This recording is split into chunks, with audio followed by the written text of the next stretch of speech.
Hello guys, welcome you all to your own channel. आज हमारा topic है top stock for long term investment. इसमें हमारे पास दो स्टॉक है, टाटा पावर्स और एचडीएफसी बैंक। ये ऐसे स्टॉक है जो हर बड़ा इन्वेस्टर अपने पोर्टफोलियो में रखता ही है। बिफोर वी गो अहेड, मैं आपको एक बात कहना चाहता हूँ कि अगर आपको रियली इन्वेस्ट करना है तो आप अपने रिस्क के हिसाब से इन्वेस्ट करें। इसमें रिस्क फैक्टर्स भी होते हैं। Before investing you should understand the risk factors involve in the stock market. इसके लिए आप अपने सीए से बात कर सकते हैं। A small amount of investment in stock market is benefit a lot. अगर आप हर मंथ 1000 to 5000 तक का इन्वेस्ट करते हैं वो आपको लॉन्ग टर्म में बहुत बेनिफिट करेगा। ये कैसे होगा, ये जानने के लिए आप आई बटन पे दी हुई वीडियो देख सकते हैं। So coming back to the topic, Tata powers. As we all know, India is energy hungry country. आप बिल्कुल चार्ट से भी देख सकते हो, पूरे एक साल में इस स्टॉक ने 181.11% का ग्रोथ किया। मतलब जिसने भी इस स्टॉक में एक साल पहले इन्वेस्ट किया था उससे 181% का रिटर्न मिला है। और पिछले 5 साल की बात किया जाए तो इस स्टॉक ने 225% की ग्रोथ दिखाई है, जो कि अगर आप एफडी कराते हो तो बैंक में इतने रिटर्न्स आपको नहीं देती है। बात करें इसके हाइस की तो इसने 298 का हाई लगा है। अगर हम इसके डेली चार्ट को देखें तो इस वक्त इस स्टॉक की प्राइस चल रही है 273 रुपीज़, जो कि आपको एक बहुत ही अच्छे वैल्यूएशन में मिल रही है, बहुत ही डिस्काउंटेड रेट पे मिल रही है। और देखा जाए तो ये इसका एक डाउनफॉल भी आ रहा है और ये सपोर्ट ले सकता है 255 पे। 255 पे एक बहुत अच्छा सपोर्ट बैठ रहा है इसका। यहाँ से ये नीचे आके एक बाउंस बैक कर सकता है। इसमें ये जो गिरावट है यही इन्वेस्टर्स को इन्वाइट करने वाला है। अगर यहाँ से आप इसे होल्ड करते हैं और लॉन्ग टर्म के लिए इन्वेस्ट करते हैं तो ये आपको पिछले 10 साल में या 5 साल में तो बहुत ही अच्छी ग्रोथ देगा।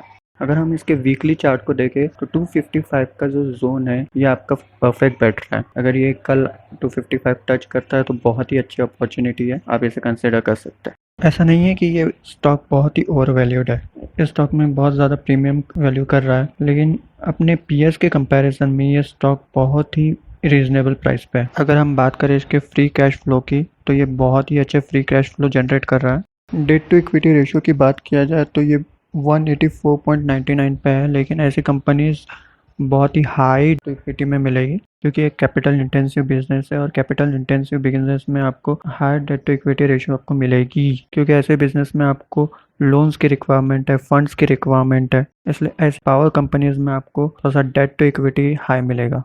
जिस तरह के हम ग्रोथ मॉडल पे काम कर रहे हैं, इंडिया की पावर रिक्वायरमेंट बढ़ने वाली है, जैसे कि क्रिप्टो माइनिंग है, इलेक्ट्रिक व्हीकल्स है, तो पावर की रिक्वायरमेंट हमें से डेली इंक्रीज होगी ही। वीकली चार्ट में भी आप देख सकते हैं ये एक रिट्रेसमेंट कर रहा है और इसके बाद ये एक हाई लगाएगा। दोस्तों, गोल्डन टाइम है, गोल्डन पीरियड है। आप इस स्टॉक को एक्यूमुलेट कर सकते हैं, इस स्टॉक को आप होल्ड करके रख सकते हैं for a long period of time.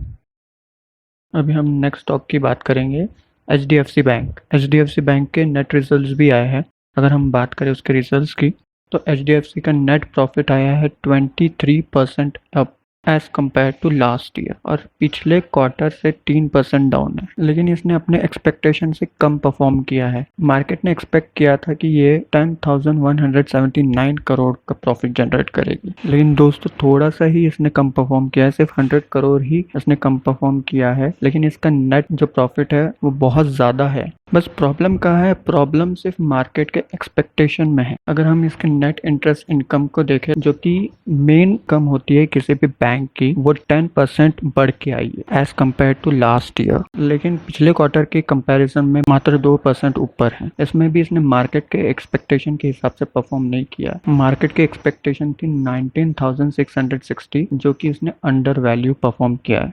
अगर हम ग्रॉस एनपीए की बात करें, एनपीए मतलब ग्रॉस नॉन परफॉर्मिंग एसेट की बात करें, तो वो है 1.17%, जो कि पिछले क्वार्टर से के कंपैरिजन में कम है। और नेट एनपीए की बात करें वो भी पिछले क्वार्टर के कंपैरिजन में कम आया, जो कि 0.32%। अगर हम प्रॉब्लम की बात करें तो ये इसने मार्केट के एक्सपेक्टेशन से कम परफॉर्म किया है। फिर भी अगर देखा जाए तो जिस तरह के ग्लोबल सिचुएशन में है, यूक्रेन में जो जिस तरह की सिचुएशंस चल रही है, उसे देखते हुए मार्केट ने बहुत अच्छा परफॉर्म किया है। तो अगर एचडीएफसी बैंक में कोई गिरावट प्रॉफिट आती है तो एक्यूमुलेशन करना ना भूलें। पिछले 1 साल के रिटर्न्स की बात किया जाए तो सिर्फ 2.15% है, लेकिन इतने कम returns just because of pandemic और जो ग्लोबल सिनेरियो चल रहा है, जो यूक्रेन में वॉर चल रही है, इसके वजह से ये अंडर परफॉर्म कर रही है। दोस्तों ये तो बात हो गई रिजल्ट्स की। अगर आप इसके फंडामेंटल्स नंबर्स पे जाए तो HDFC bank far better perform कर रही है बाकी सब कंपेटिटर्स से। ICICI बैंक HDFC बैंक को कॉम्पीट कर रहा है, बहुत ही नेक टू नेक कॉम्पिटिशन चल रहा है दोनों के बीच में। बट स्टॉक की बात किया जाए तो ये इस वक्त बहुत ही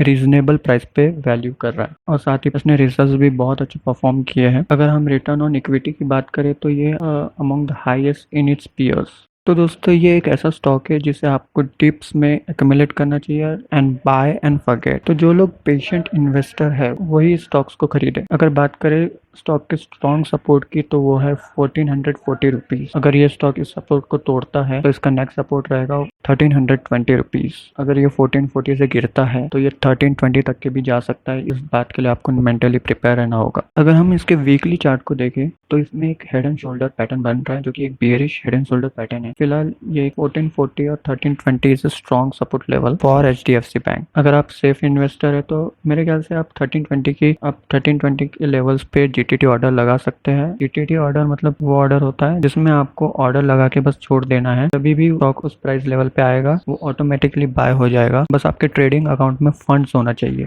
दोस्तों आप इस स्टॉक के बारे में क्या सोचते हैं मुझे कमेंट सेक्शन में जरूर बताइएगा। फिलहाल पिछले ट्रेडिंग सेशन की बात करें तो स्टॉक में 63% की डिलीवरी हुई है। 63% people taken back this stock to their demat account. तो 63% पीपल बुलिश है लॉन्ग टर्म के लिए। हो सकता है शॉर्ट टर्म के लिए आपको पेन होगा बिकॉज ऑफ रिजल्ट वीक नहीं है दोस्तों, बस एक्सपेक्टेशन से कम परफॉर्म किया है, लेकिन लॉन्ग टर्म में ये स्टॉक बहुत ही अच्छे रिटर्न्स देगा, सेफ रिटर्न्स देगा। सो लॉन्ग टर्म के लिए I am pretty confident about it. लेकिन आप अपने रिसर्च और आप अपने फाइनेंशियल एडवाइजर से एडवाइस डेफिनेटली ले। That's all for now. जाते जाते लाइक शेयर सब्सक्राइब जरूर कीजिएगा और आपके ओपिनियन कमेंट सेक्शन में हमें जरूर बताइएगा। Thank you.